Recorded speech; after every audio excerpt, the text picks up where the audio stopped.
There was a dastardly attack in a hospital in Gaza Strip yesterday that has killed over 500 people, including small children and babies. Now, there has been a war of words that has taken place between the Israeli Defense Forces and the Hamas terrorists, each putting the blame on the other as who was the one who struck the missiles on the hospital along the Gaza Strip on the other side. Well, there has been ample proof that has been provided by Israel by way of this leaked communication that has happened between the Hamas terrorists and their commanders, how there was a misfiring at the end of the Hamas that led to the rocket attacking the hospital and leading to the deaths of innocent people. There has also been a statement that has been issued by the President of the United States of America. He's landed in Tel Aviv. He has spoken to Prime Minister Netanyahu, and speaking specifically about the attack, he said that he condemns the attack. It is unfortunate that it has happened, and it is in fact the handiwork of the Hamas terrorists. Visuals on your screens of the pictures that are being provided by the IDF, where the attack that has taken place, and there is an analysis that has been shown by the IDF's rocket machinery. Do we have a soundbite? If we can play that.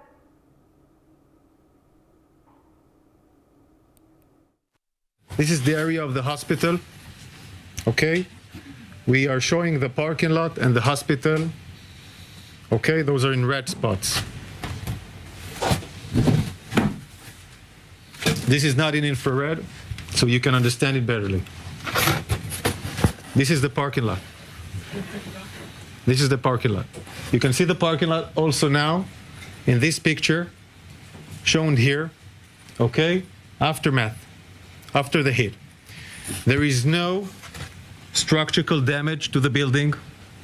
The walls stayed intact. There are no craters here. All of the above, which I said, no structural damage. The walls stay intact, no craters. These are the characterized that shows that are not an aerial ammunition that have hit the parking lot.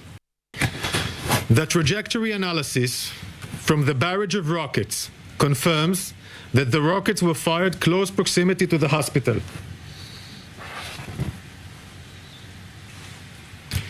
In addition, there are two independent videos which show the failure of the rocket launch. All right, so you're talking about these two independent videos that are proof enough for the misfiring that has happened from the Hamas side into the hospital. Let's quickly listen into that audio. أول مرة بنشوف الصاروخ زي هيك والشظايا هذه، فبقول لك تبع الجهاد الصواريخ الجهاد الإسلامي هاي. فهم بقول لك عون الجهاد الإسلامي. شكله من عين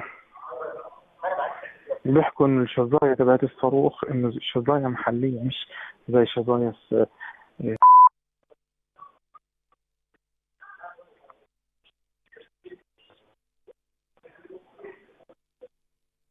عاد هذول تلاقيهم من المقبرة الورا دي بفلك محط فيهم.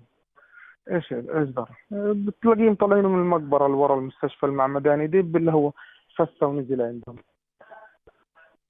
المعمداني ولك عند الساحة بالضبط. أول ما تدخل على الساحة تدخلش على البلد عيدك اليمين في مستشفى المعمداني.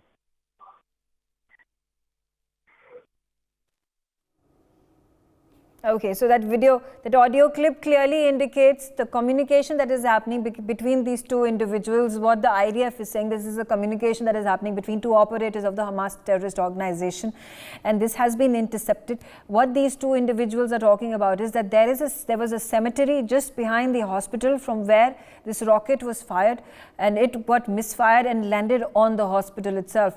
There is sharpener that is proof of the misfiring that has happened from the Hamas side. So that gives us indication that this was a rocket that was fired from the other side of the Gaza Strip, wanted to put it out as an airstrike into Israel, but stopped short and fell on the hospital that led to the death of hundreds of these people, hundreds of these innocent Palestinians. I have with me Jeremy Isaac Haroff. He is the former Israeli ambassador to Germany. He was also the Vice Director General of the Ministry of Foreign Affairs. Jeremy, there has been a lot of talk and slingshots that have been put out from people, from organizations, countries who at this point of time playing a blame game as to this tragic hospital explosion that took place yesterday.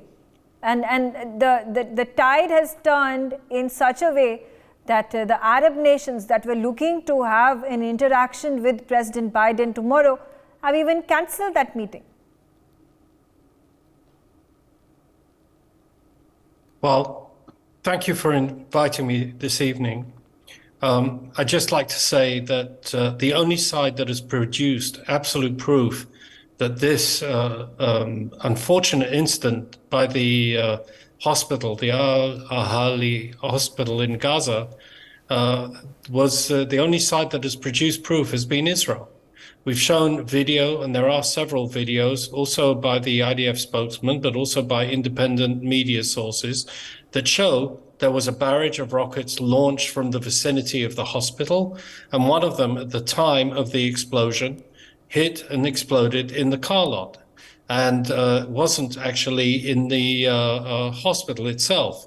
And the numbers of injured have generally been put out by Hamas.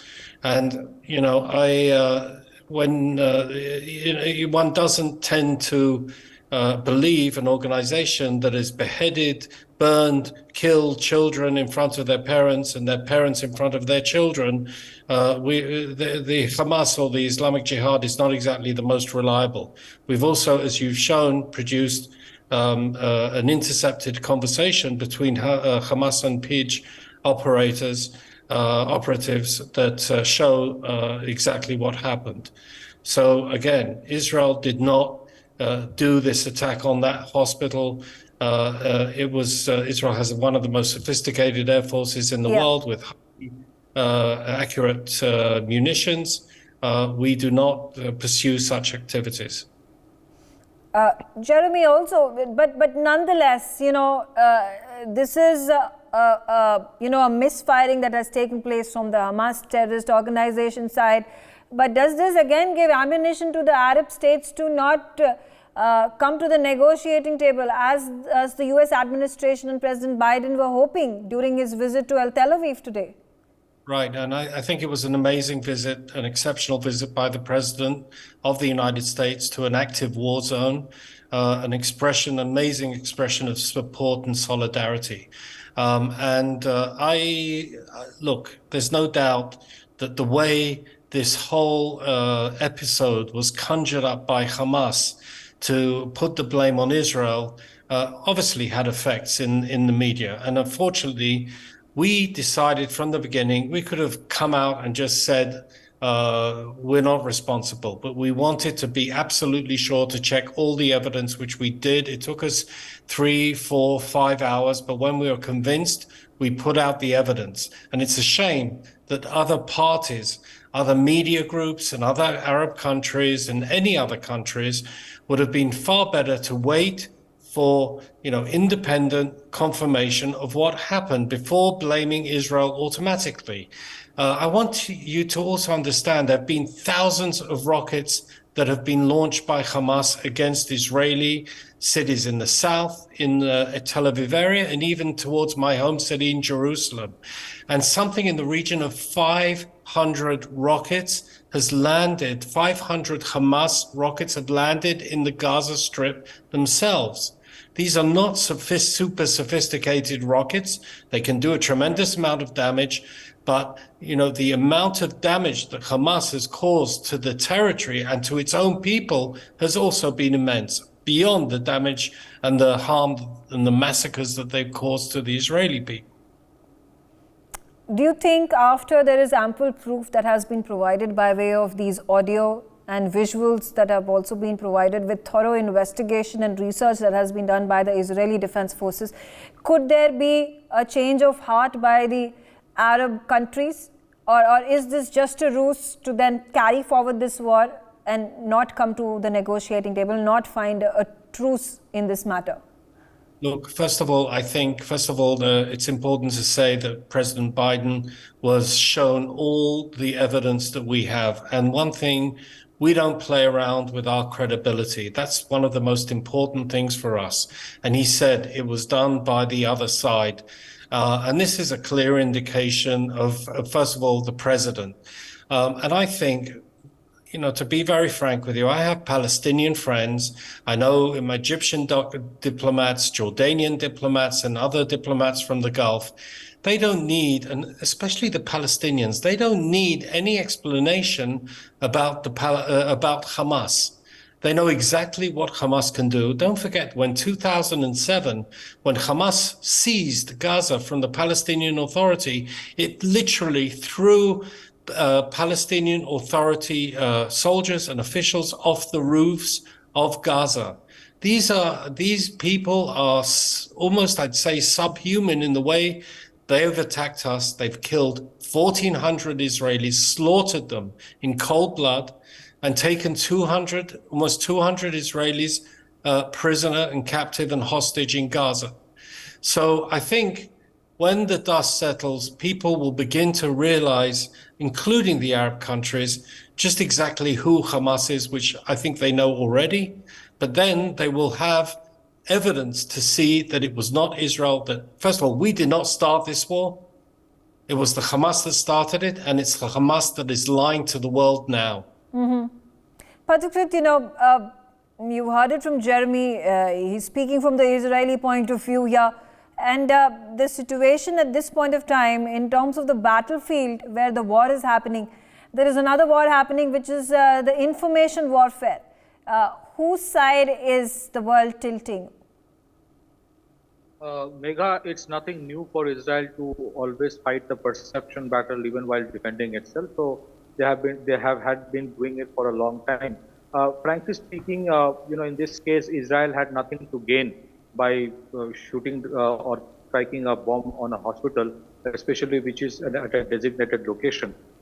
If you look at the kind of weapon systems that Israel uses, mostly are guided munitions, mostly by the spies guiding the guidance systems. So the kind of weapon systems, the bombs they use, whether it is a rigid penetration kind of bomb, which mostly they use, they actually create a very strong crater, and the buildings generally collapse, because in an urban-centric concept of warfare, they do not want collateral damages to other buildings to happen, so they fall in.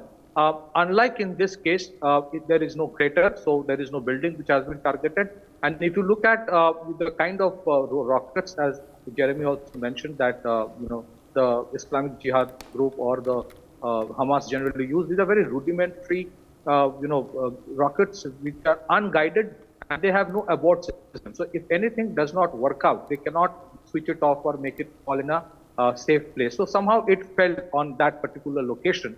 And then I think these guys thought that let's take leverage out of it. Let's take mileage out of it. And that's exactly what has happened. So even if the truth comes out, and I'm sure many of the governments in the Middle East are aware of what the truth is, but it's very difficult for them to take a stand in favor of Israel and say, no, it was done by the Hamas and the other organization and not Israel. So there is a difference between what the Arab state governments believe and what the common perception of common people of their countries are.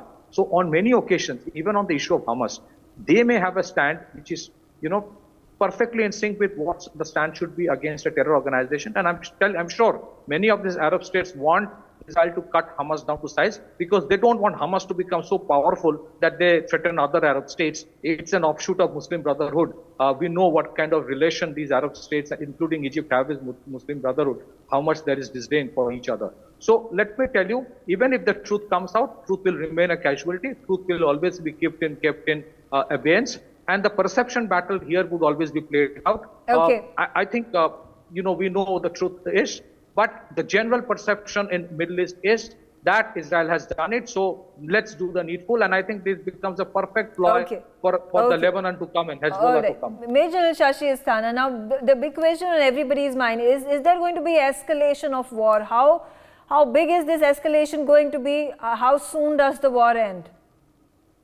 Firstly, yes, there will be escalation. There is no doubt about it. But let me answer the first basic question, because that is where I have slightly different analysis than what the other first two speakers have spoken. Firstly, there is no doubt that Hamas doesn't care for life. There is no doubt it's a terrorist organization, and there is no doubt that they have launched a barbaric attack. I totally agree with Jeremy there. And therefore, the lives of people doesn't matter for them. There's no doubt about it. But the question is that the Hamas has been firing these rockets. Firstly, their rockets are rudimentary. Secondly, they've been firing these rockets for so many years now. It has never happened that one rocket killed so many 100 people in Israel ever, even if it was targeted and struck properly. The potency of those rockets is not that much. And therefore, granting that much to a misfired rocket to be able to kill so many people and destroy a hospital it is difficult for me to digest this news. Second is the news manipulation. As you rightly mentioned, Bega, it is an age of information warfare. The videos can be doctored, the audios can be manipulated. We all know about it. I don't think, with my military experience, I don't have to buy all that. The issue is that yesterday, when the news broke out, the initial news by all Western channels was that the hospital has been bombed. That was the first news. After that, within 2-3 hours, as Jeremy rightly mentioned, it takes time to understand as to what exactly happened. And I'm sure Israelis would have given their point of view to all the media channels. The Western media changed their news. And by morning, because I saw the news yesterday night, I saw Al Jazeera's news yesterday night. Here Al Jazeera said Israelis have bombed. And Al Jazeera news did not change. By morning, the news of Washington Post and all other Western media had changed 180 degree. The number of casualties. But you're saying you're posing these speculations at this point in time. I'm not. You're posing this speculation that whether there was a bomb or it comes from the basis of your. Words in my mouth, Megha. Yeah. What I am saying is, truth will remain a casualty. In information warfare, both have intention. As far as Hamas is concerned, they have an intent for the simple reason they have launched all this brutal operation to make sure that Israel doesn't go nearer the Arab world. And if they can sabotage it, they must do it. And that is why they have done it. Okay, and right. Fair enough. Fair enough. That's one view of looking at things. Like I said, a blame game being played between Israel and Hamas. We will not know. It is the innocent who are the casualty and the fatalities of it. They are bearing the brunt of it. There has been obviously a consensus amongst all countries and their leaders who've come out and condemned this attack, and also spoken about how gruesome and brutal this attack has been that has led to the death of over 500 people. Colonel Ajit Singh, now I'm going to focus particularly on how is there a resolution in sight, or is this a window period for Israel to go on an offensive for the reaction that it is going to show for the terrorist attack, the barbaric atrocities that were meted out on the day on November 7th, and then go about saying that this is justified. There are already international organizations, certain media sections, certain countries as well, who are saying that being a democracy, being a more responsible country, there should be reining in of the forces to then attack innocent people who are not, the Palestinians are not Hamas. Correct. You know something, I keep on maintaining that the attack by Hamas on Israel was not directed at the 1,000 odd casualties they caused. It was directed at the Israeli response. They were hoping for a hard, heavy response, which Israel has done.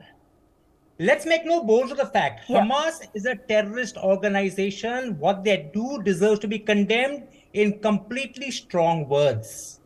But when Israel is attacking Gaza, the Gaza Strip, when it has asked 1 million people in the north of Gaza Strip to be displaced and move further south, where they've imposed a blockade of it, all these actions are going to be counterproductive towards Israel.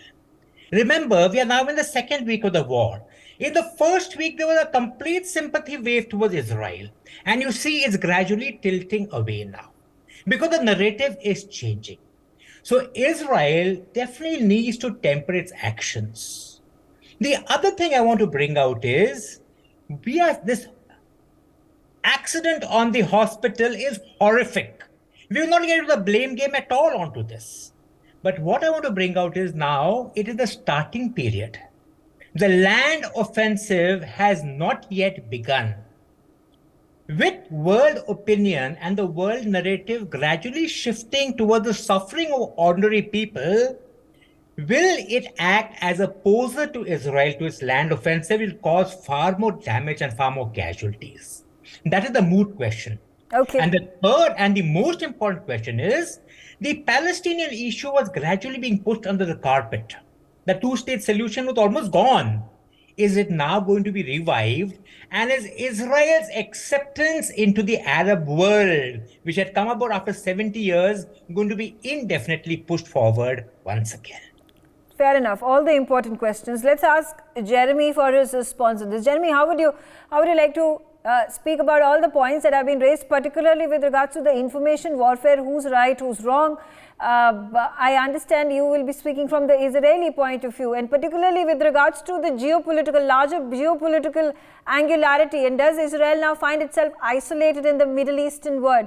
And like Colonel Singh said, that you were closing in on having these peace deals across the Arab world. The latest one where the US was going to broker between you and Saudi Arabia, perhaps a two-state solution that could be found. But again, Hamas did not want this, and therefore a targeted attack on your civilians and the brutality that was shown, knowing fully well that there is going to be retaliation. Yeah, well, there's a lot of issues here, and I'd like to try and address them very quickly. First of all, does Israel feel isolated? No. Having the American president visit Israel, which is still in an active war zone, I think is an incredible sign of solidarity and support.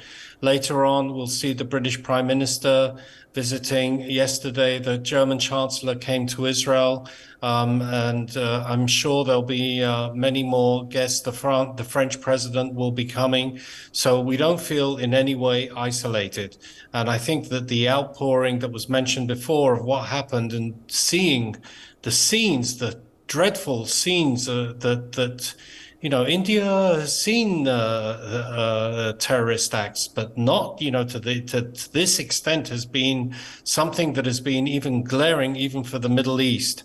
And the point was made that how come these rockets haven't actually created this amount of damage in Israel? Let me just address that. It's an important point. First of all, we have a very extensive early warning system. We have a very highly effective Iron Dome system, which has, in previous clashes with Gaza, had over 90% success rate. As soon as our early warning goes out, all of our people in the south or wherever the area that is targeted are put into shelters. And therefore, there have been Israeli casualties, many Israeli casualties also from the initial bombardment. But in general, we've been able to keep the number of Israeli fatalities to a minimum, even when there have been direct hits on houses. So I think that's also, and the fact that this was a rocket that was just launched that still had the propellant in the missile created a much greater, it wasn't so much the warhead that exploded in the car park near the hospital. It was actually probably the propellant which also ignited as well. So that would explain the reason for this situation. Okay. Another point, if I could just say, look, Hamas does not believe in a two-state solution. It has a one-state solution, and that does not include Israel. It does not have a political agenda. It does not represent the Palestinians. And believe me, I know Palestinians. I have Palestinian friends, and they see that Hamas is a greater threat to their secular, moderate existence than Israel or any other factor in the Middle East. Jeremy, also, would you also agree that the 7th October attack on the people of Israel was primarily because of the terrorists who got into the cities and massacred and butchered and raped people and kidnapped them, more than the 5,000 plus missiles that had hit, and most of them being intercepted by... Yes, absolutely. Look, to be very frank, we've been through a number of these rounds. with Hamas since we left Gaza. Israel left Gaza in 2005, lock, stock, and barrel. We left, all of our forces left, all of our civilians left. The control was handed to the Palestinian Authority, and Hamas took over. And so we've been able to deal with these missiles. I mean, if Gaza would have been able to sit and develop its own economy, we would have helped it. We would have been able to live in peace since then. They were the ones who initiated these rocket attacks. But this attack on Israeli citizens and Israeli villages next to the border, which they took, this was, listen, Israel's army was unprepared. We're one of the most highly sophisticated defensive forces. And yet, this was a relatively low-tech, unsophisticated attack that overcame our sophisticated defensive systems. And this is something that has to be looked at and studied. That this slaughter of innocent men, women, children, Holocaust survivors, babies, and it's just, and believe me, the pictures of the reality are much worse, and it's very difficult for us even to look at these pictures, and circulate them. Okay. Quickly, Pathikrit, in conclusion, before I wrap up this discussion, where are we headed? Particularly, where is Israel headed? And also a larger overview of how China is now at the helm of affairs in building this axis that includes Russia, that includes Iran, Qatar, obviously Syria and Lebanon continue to be part of this long-standing battle, long-standing war with Israel. And in such a situation, there are definitely two blocks, two sides that have been created. Look, I'll be more cautious in, terming that Russia will side with China against Israel. I will not get into that. I don't think it's going to, because Russia has its own Islamic terrorism problem to deal with. So they don't want Hamas-like organizations to come up and become very, very powerful. That's number one. Secondly, I think, yes, the Hamas definitely had a game plan. No, Israel has been going about making commentary against Israel. If you take a look at the President Putin's remarks in the last couple of days, they definitely reek of pro-Arab, pro-Hamas, pro-Palestinian. I wouldn't say yes, international players are speaking about pro-Palestinian matter, but more of a pro-Hamas statement. I don't think President Putin made any statement which is pro-Hamas. He made a statement about solution, which is the stand of Indian government also. And India has condemned Hamas. Russia will not side with Hamas, this much I can say. But what would happen if Iran joins the war and what stand Russia takes, that's another issue we can discuss some other day. But it is becoming a very difficult situation. It is very easy to speculate, but I will not get into that. The only issue is Hamas wanted the Abraham Accord to get sabotaged. I think to a great extent they have been successful. They wanted Israel to react. That reaction is happening. And last but not the least, Hamas operate from urban hotspots where civilians reside. So if the Israelis will have to take stand and action against the Hamas, invariably either the civilians will have to be evacuated or they will be bombing in the civilian hotspots, which is very unfortunate. But Israel, as it stands today, has very little option. They'll do what they need to be done, whether we like it or not, and they don't care two hoots about who has sympathy with them. Till the time all the action is taking place in the Middle East, in Israel, there is no focus whatsoever on the Ukraine war right now. This is exactly what was wanted by Russia, and that's happening. So it becomes an advantageous point for Russia to dissuade the world from speaking about Ukraine-Russia war and now talking about the Israel-Hamas conflict that is taking place. All right, complex situation. There are various ways of looking at it. What is going to be a lasting solution? Is there going to be a lasting one in the coming few months and years? Well, it remains to be seen. I thank all of you for joining me on the telecast, and thanks for watching NewsX. For more such videos, subscribe to the NewsX YouTube channel, hit the bell icon.